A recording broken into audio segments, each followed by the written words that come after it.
네, 이어서 더 화끈하고 따끈한 두 번째 톱 뉴스로 넘어가겠습니다. 네, 최재형 후보, 홍준표 후보도 드디어 본격적으로 윤석열 때리기에 나섰습니다.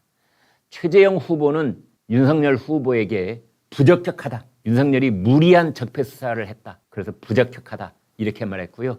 홍준표 후보는 평생 검사를 했던 사람이 날치기 공부를 한다고 해서 갑자기 대통령 후보가 될 수 있겠냐, 날치기다, 날치기 공부한 사람이다 이렇게 말했습니다. 그 내용을 소개를 해드리겠습니다. 많은 정치평론가들이 윤석열 전 검찰총장, 윤석열 후보의 특장점을 세 가지를 꼽습니다. 첫 번째, 카리스마. 두 번째, 시대정신. 공정, 상식, 헌법정신. 시대정신을 정확하게 읽어내는 능력. 세 번째가요, 맷집입니다. 듬직한, 몸무게가 많이 나가서 맷집이 아니라 웬만한 비난, 웬만한 험담, 유언비어, 엑스파일 이런 거를 거뜬하게 견뎌내는 힘, 그런 의미에서 정치적 맷집, 카리스마, 시대정신, 맷집 이걸 꼽는데, 이제 그런 차원에서 지금부터 관전을 한번 해보시지요. 먼저 이제 최재형 원장도 본격적으로 윤석열이라고 하는 지지율 1등을 공격을 했고요. 홍준표 의원도 지지율 1등 윤석열 후보에게 화살을 쐈습니다. 이것을 견뎌내는 윤석열의 맷집, 이런 이제 몇 가지 관전 포인트를 가지고 들어보시기 바랍니다. 최재형 후보가 조선일보하고 단독 인터뷰를 했는데 이렇게 말했습니다. 윤석열 전 검찰총장이 지휘한 이른바 적폐청산 수사 때 무리한 검찰권 행사로 어려움을 겪은 야권 인사가 많다. 야권 인사뿐만 아니라 기업인들도 많습니다. 정권 교체를 위해 야권을 통합하기엔 윤석열 전 총장은 부적합하다. 윤 전 총장은 야권의 분열을 가져온 사건에서 자유롭지 못하기 때문에 내가 후보가 될 것이다. 여당 인사들이 나를 로마 용병에 비유하는데 나는 불의한 정권을 교체하기 위해 제1야당에 자원 입대한 시민군이다. 문재인 정권의 감사원장직 제안을 받아들인 것은 나란 일을 하기 위해서였다. 따라서 문재인 대통령에 대한 인간적 부채감은 없다.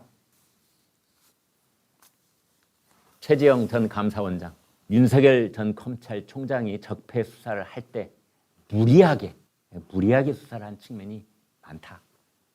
그래서 야권 분열에 책임 있는 사람이다. 어제 TV조선 9시 뉴스에 홍준표 의원이 출연을 했는데요. 거기에서도 비슷한 얘기를 했습니다. 보수를 괴멸시켰던 사람이다. 이런 말까지 했습니다. 윤석열 검찰의 무리한 수사 때문에 5명이나 죽었다라는 말까지도 했습니다. 홍준표 후보가 어제 출마 선언을 하면서 무결점 후보만이 야권 승리를 쟁취할 수 있다. 이거는 윤석열 총장을 겨냥한 말입니다. 윤석열 총장은 결점이 많다. 나는 무결점이다. 윤석열 총장은 결점이 많다. 그래서 결점이 없는 후보가 결국은 정권 교체를 할 수 있는 것이다. 이런 얘기입니다. 그대로 소개를 좀 해드리겠습니다. 무결점 후보만이 야권 승리를 쟁취할 수 있습니다. 나라를 정상국가로 만들고 선진국 시대를 열겠습니다. 이번 대선이 선진국의 길이냐 베네수엘라의 길이냐를 가늠하는 마지막 기회일 수 있습니다. 바로 D-203일 남은 저 내년 2022년 3월 9일을 일컫는 겁니다. 홍준표 후보는 그런 얘기를 많이 했었지요. 문재인 대통령은 베네수엘라로 가는 완행열차였는데 이재명 경기지사가 대통령이 되면은 베네수엘라로 가는 급행열차가 될 것이다. 이런 말도 한 적이 있습니다. 이제 그러면서 아주 여러 가지 괄목할 만한 그런 또 선거 공약을 내놨습니다. 대통령 중임제 개헌, 국정원의 역할 강화, 간첩 잡는 일을 적극적으로 하겠다 이런 뜻이겠죠. 사법시험, 행정시험, 외무고시, 그러니까 사시, 행시, 외시, 그 다음에 의과대학 이걸 부활시키겠다. 그 다음에 공수처를 폐지하겠다. 이제 그러면서 이렇게 말했습니다. 26년간 검찰 사무만 한 분이 날치기 공부를 해서 대통령 업무를 맡는 건 어렵다고 본다.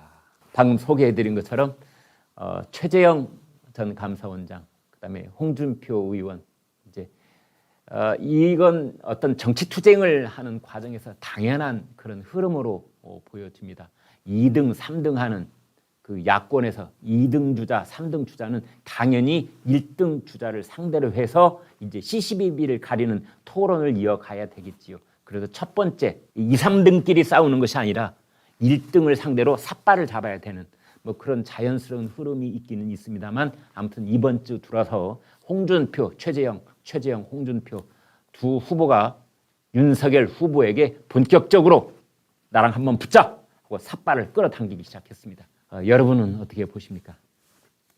윤석열 이걸 너끈히 견뎌낼 수 있는 맷집이 충분하다고 보시는지요? 아니면 다소 흔들리는 모습을 보이게 될지 한번 관전 포인트를 가지고 봐주시기 바랍니다. 물론 여권 쪽에, 야권이 아니라 여권 쪽에 그 이재명 캠프 쪽에서는 이제 또 연일 자기의 가장 강력한 라이벌인 윤석열 후보 쪽을 향한 이제 비난의 화살을 쏘고 있습니다. 잠시도 쉬지 않습니다. 이재명 캠프 쪽에 안민석 의원이 이렇게 말했네요. 사진 한 장 보여드릴까요? 준비되어 있습니까? 네, 저 사진. 윤봉길 의사에 관한 댓글을 자기의 그 메시지를 올리면서 저 뒤에 안중근 의사의 영정이 있었던 겁니다. 너희들이 만약 장래에 피가 있고 뼈가 있다면 조선의 용감한 투사가 되어 태극기의 깃발을 높이 드날리고 나의 빈 무덤 앞에 찾아와 술 한 잔을 부어놓아라. 1932년 12월 19일 윤봉길 의사. 이런 글을 올려놓고 아니 뒤에 안중근 의사 영정이 있었던 겁니다.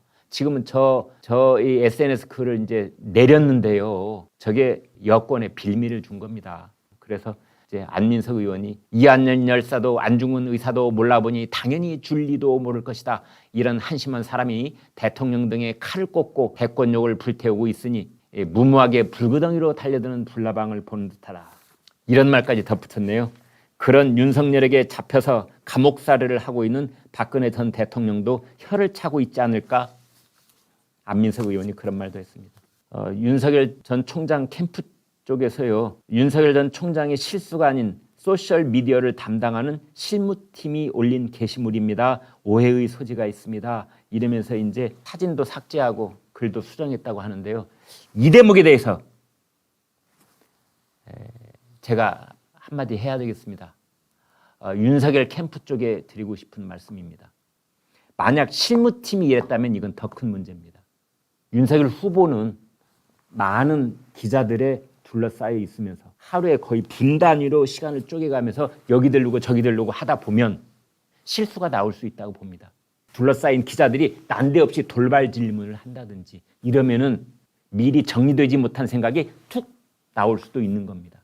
윤석열 후보의 실수가 아니고 실무팀의 실수라면 두 번, 세 번 실무자가 있고, 그러니까 맨 처음에 작업을 하는 실무자가 있고 중간 책임자가 있고 그걸 마지막으로 데스크를 봐서 이제 대중에게 공개를 하는 최종 그 관문이 있다고 할 때 여기를 저러한 실수가 그냥 아무런 브레이크 없이 통과를 해버렸다? 실무팀에 문제가 있는 겁니다. 그런데 나중에 해명을 내놓으면서 실무팀의 실수다.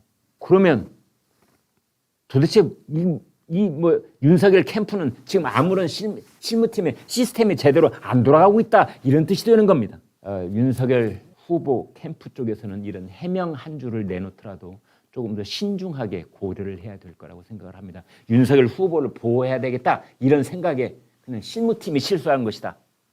청와대가 실무팀이 실수한 것이다. 라고 해명하는 것과 뭐가 다르겠습니까? 좀 더 앞뒤를 더 신중하게 생각을 해야 될 것으로 생각을 합니다. 이런 이제 뭐 여권은 말할 것도 없고 야권에서도 지금 이제 윤석열 후보, 윤석열 전 검찰총장을 겨냥하는 여러 가지 삿바싸움, 도전, 비난, 뭐 화살 이런 것들이 쏟아져 내리고 있는데 윤석열 후보의 맷집 이제 그것을 견뎌낼 수 있느냐, 그걸 얼마나 슬기롭게 그리고 얼마나 시원하게 국민들을 감동시키는 방식으로 견뎌내느냐에 따라서 윤석열 후보의 지지율은 다시 한번 차고 올라갈 수 있는 기회가 되는 것입니다. 위기는 곧 기회다. 여기에도 똑같이 적용될 수 있는데 김종인 전 국민의힘 비대위원장을 어제 점심에 만나서 종로 근처에 있는 한 음식점에서 점심밥 같이 먹었답니다. 정갑윤 전 국회 부의장이 주선을 해가지고 세 사람이 같이 밥을 먹었다는데요. 혹시 사진이 있습니까? 네, 밥을 먹었는데 그 자리에서 김종인 전 비대위원장이 이랬답니다. 참고 견뎌라. 참고 견뎌라. 당에 입당한 상태이니 당 내부에서 분란이 있는 것처럼 비치면 좋지 않다. 누구든 하나가 참아야 하니 조금 참고 견디는 게 좋을 것이다. 이런 이야기를 윤석열 총장한테 해줬다고 합니다. 네, 여러분 오늘 방송 어떻게 보셨습니까? 구독, 좋아요, 공유 눌러주셔서 여러분의 마음을 보여주십시오. 여러분의 마음을 보는 순간 저희는 엄청난 힘을 얻습니다. 고맙습니다.